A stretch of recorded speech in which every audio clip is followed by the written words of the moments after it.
জুলাই গণ অভ্যুত্থানে মানবতাবিরোধী অপরাধের দায়ে কার্যক্রম নিষিদ্ধ আওয়ামী লীগের পুনর্বাসনে জামায়াতের ইন্ধন দেখছে বিএনপি।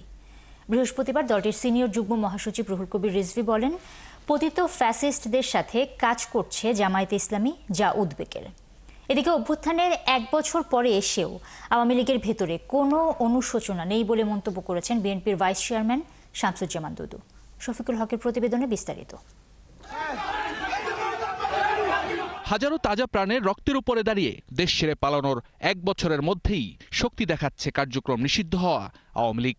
সম্প্রতি নিউ ইয়র্কে প্রধান উপদেষ্টার সফর সঙ্গীদের ওপর হামলা চালানোর পর রাজধানীর বিভিন্ন স্থানে ঝটিকা মিছিলের চেষ্টা করেছে দলটির নেতাকর্মীরা, যেখানে আইনশৃঙ্খলা বাহিনীর হাতে আটক হয়েছে প্রায় 250 জন। এ ঘটনার একদিন পর বিএনপির নয়াপল্টন দলীয় কার্যালয়ে আওয়ামী লীগের এই তৎপরতা নিয়ে খোলামেলা কথা বলেন বিএনপির সিনিয়র যুগ্ম মহাসচিব রুহুল কবির রিজভী।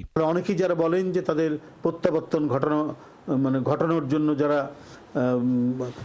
চিন্তা করছেন, তাদের সাথে বন্ধুত্ব করার জন্য চিন্তা করছেন, তারা কি ইতিহাস থেকে কোনো শিক্ষা নেননি? ভারতের সঙ্গে সম্পর্ক তৈরি নিয়ে জামায়াতের নায়েবে আমিরের বক্তব্যেরও সমালোচনা করেন তিনি। আর আওয়ামী লীগের পুনর্বাসনে কার আগ্রহ সেটি নিয়েও কথা বলেন রিজভী। আমাদের দেশে একটি রাজনৈতিক দল, ইসলামপন্থী একটি রাজনৈতিক দল, বরাবরই আমার মনে হচ্ছে আওয়ামী লীগকে সন্তুষ্ট করার জন্য প্রতিটি ঘটনায় তারা আওয়ামী লীগের সিদ্ধান্তের সাথে এক হয়ে তারা কাজ করেছেন। এখন আবার তারা স্বরূপে সমূর্তিতে বেরিয়েছেন এবং আওয়ামী লীগের পুনর্বাসন চাচ্ছেন, ভারতের সাথে ভালো সম্পর্ক রাখবেন, দল হিসেবে রাখতে চান, সেটা আমাদের কোনো আপত্তি নাই।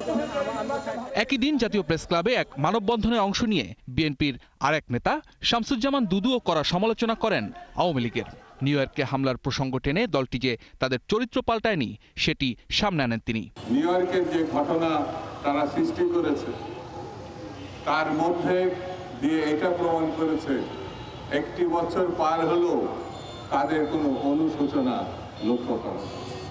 তারা কখনো বাংলাদেশে যে অপকর্ম করেছে, বাংলাদেশে যে গণহত্যা চালিয়েছে, তাই এ ব্যাপারে সে কোনো রকম অনুশোচনা তাদের নাই। জাতির কাছে তো বটেই, বিশ্বের কাছেও ক্ষমা চায়। এ সময় দায়িত্বশীলতার পরিচয় দিতে অন্তর্বর্তী সরকারকে ফেব্রুয়ারিতেই নির্বাচন অনুষ্ঠানের আহ্বান জানান এই বিএনপি নেতা। কোনো অবস্থায় যেন ফেব্রুয়ারি মাস পার হয়ে না যায়। শফিকুল হক, 71, ঢাকা।